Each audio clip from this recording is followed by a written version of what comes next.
Athos, Porthos, Aramis, rengainez vos épées et suivez-moi. Votre invitation nous va droit au cœur, Jussac. Malheureusement, nous sommes attendus ailleurs. Vous vous battez dans un tripot. Vous êtes des mousquetaires du roi, je vous arrête. Donnez-moi vos épées. Impossible. Monsieur de Tréville nous a interdit de remettre nos épées aux gardes du cardinal. Vous l'aurez voulu.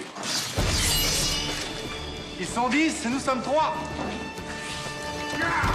4. Avec moi, ça fait 4. Allez. Allez.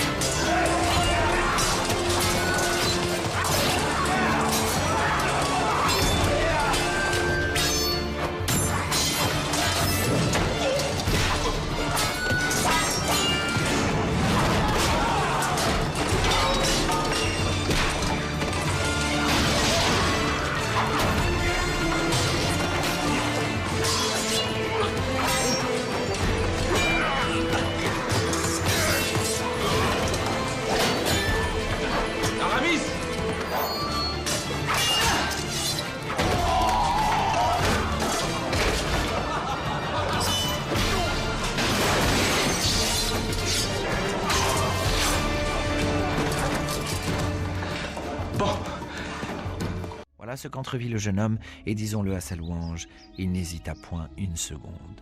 Se tournant donc vers Athos et ses amis, « Messieurs, dit-il, je reprendrai s'il vous plaît quelque chose à vos paroles. Vous avez dit que vous n'étiez que 3, mais il me semble à moi que nous sommes 4. »« Mais vous n'êtes pas des nôtres, dit Porthos. »« C'est vrai, répondit d'Artagnan, je n'ai pas l'habit, mais j'ai l'âme. Mon cœur est mousquetaire, je le sens bien, monsieur, et cela m'entraîne. »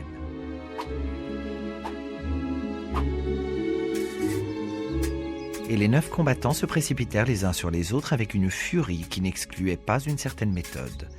Athos prit un certain Cahusac, favori du cardinal. Porthos eut Biscarat, et Aramis se vit en face de 2 adversaires. Quant à d'Artagnan, il se trouva lancé contre Jussac lui-même. Le cœur du jeune Gascon battait à lui briser la poitrine, non pas de peur, Dieu merci, il n'en avait pas l'ombre, mais d'émulation. Il se battait comme un tigre en fureur, tournant 10 fois autour de son adversaire, changeant 20 fois ses gardes et son terrain. Jussac était, comme on le disait alors, friand de la lame, et avait fort pratiqué. Cependant, il avait toutes les peines du monde à se défendre. Furieux d'être tenu en échec par celui qu'il avait regardé comme un enfant, il s'échauffa et commença à faire des fautes. D'Artagnan, qui à défaut de la pratique avait une profonde théorie, redoubla d'agilité. Jussac, voulant en finir, porta un coup terrible à son adversaire en se fendant à fond. Mais celui-ci para prime, et tandis que Jussac se relevait, il lui passa son épée au travers du corps. Jussac tomba comme une masse. D'Artagnan, selon les lois du duel de cette époque, pouvait secourir quelqu'un. Pendant qu'il cherchait du regard celui de ses compagnons qui avaient besoin de son aide, il surprit un coup d'œil d'Athos. D'Artagnan tomba alors sur le flanc de Cahusac en criant « À moi, monsieur le garde, je vous tue !» Cahusac se retourna. « Sans Dieu !» cria Athos à d'Artagnan. « Ne le tuez pas, jeune homme, je vous en prie. J'ai une vieille affaire à terminer avec lui. » D'Artagnan comprit que ce serait désobliger Athos que de ne pas le laisser faire. En effet, quelques secondes après, Cahusac tomba, la gorge traversée d'un coup d'épée. Au même instant, Aramis appuyait son épée contre la poitrine de son adversaire renversé et le forçait à demander merci. Restaient Porthos et Biscarat. Porthos demanda quelle heure il pouvait bien être et lui faisait ses compliments sur la compagnie que venait d'obtenir son frère dans le régiment de Navarre. Mais tout en raillant, il ne gagnait rien. Biscarat était un de ces hommes de fer qui ne tombent que morts. Athos, Aramis et d'Artagnan entourèrent Biscarat et le sommèrent de se rendre. Le 4e, comme nous l'avons dit, était mort.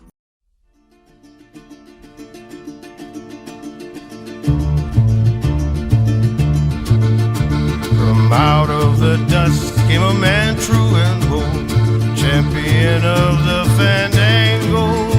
By night he drank whiskey, by day killed bad men, and the townspeople knew him as Rango. Coming down the mountainside, the people hailed his name, and of his legend they sang, oh, with iron in his heart and steel in his claw, he pumped their heads all full of lead. Rango, Rango, Rango, Rango, Rango.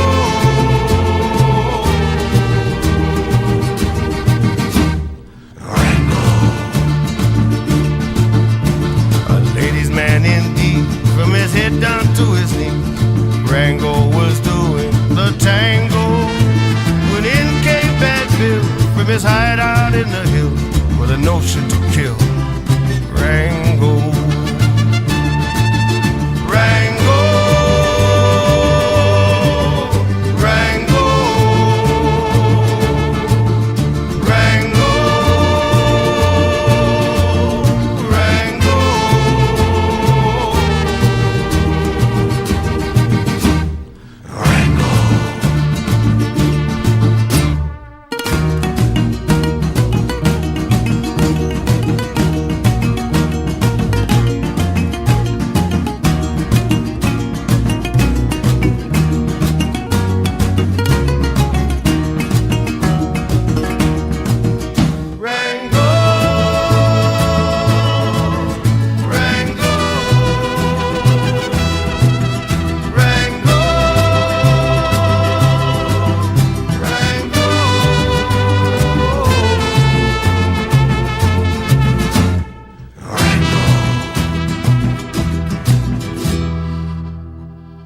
Now Rango, he is gone, but his legend still lives on in the brothels and saloons of the Rango. Puis ils sonnèrent la cloche, et emportant 4 épées sur 5, ils s'acheminèrent, ivres de joie, vers l'hôtel de Monsieur de Tréville.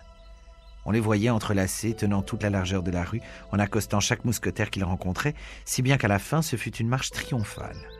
Le cœur de D'Artagnan nageait dans l'ivresse.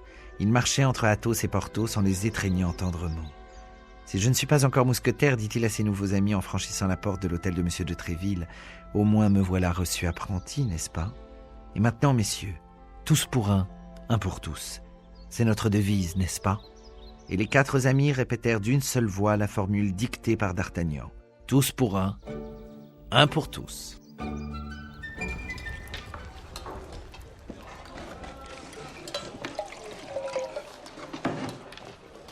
Jussac était une des plus fines lames du royaume. Tu viens de prendre sa place. À D'Artagnan. À D'Artagnan!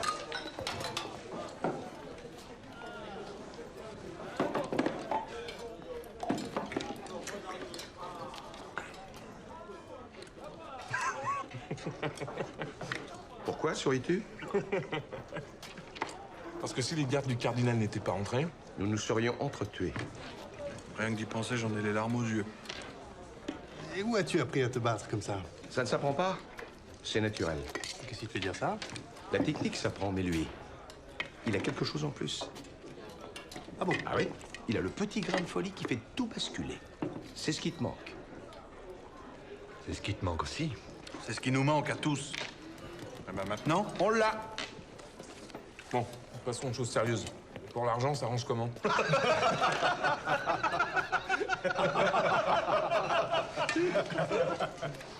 Non, le bon sens serait... Quel bon sens? Quand D'Artagnan s'est battu avec nous, c'était le contraire du bon sens. Jussac aurait pu le tuer 10 fois. Tu ne me laisses pas terminer, Porthos. Pardon, attends. Donc, le bon sens voudrait que D'Artagnan prenne la moitié de ce que nous avons gagné au jeu. Non, je refuse. Pourquoi? Tu as fait la moitié du travail? On est 4, on partage en 4. Voilà qui me semble honnête.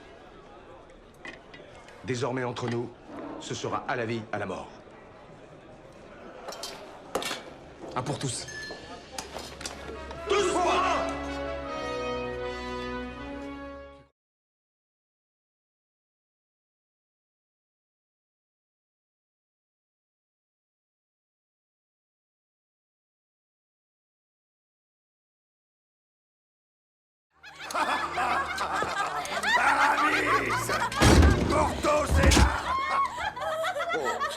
Oh, désolé, mes chéris. Ça vous aurait plu. Il est monté comme un âne. Toi aussi, tu sais.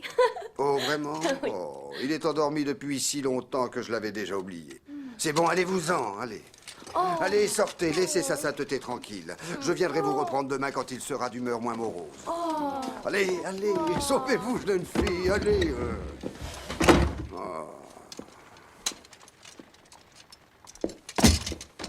Cesse de prier, viens t'amuser avec moi, Aramis. J'ai besoin de me changer les idées. Je suis vieux, je suis fatigué, mes forces m'abandonnent. Porthos. Hein? Je prie. Je viens de te dire d'arrêter. T'es sourd en plus? T'es déjà aveugle parce que si tu avais vu ces paires de nichons qui viennent de sortir, t'en aurais les larmes aux yeux. Il y a peut-être dans ta vie des choses plus importantes qu'une paire de nichons. Ah oui? Attends, Aramis, si tu es capable de me citer une seule chose qui soit plus sublime que le contact d'une belle poitrine dont on mordille doucement les mamelons, je te bâtis une nouvelle cathédrale. Le pardon. Le pardon?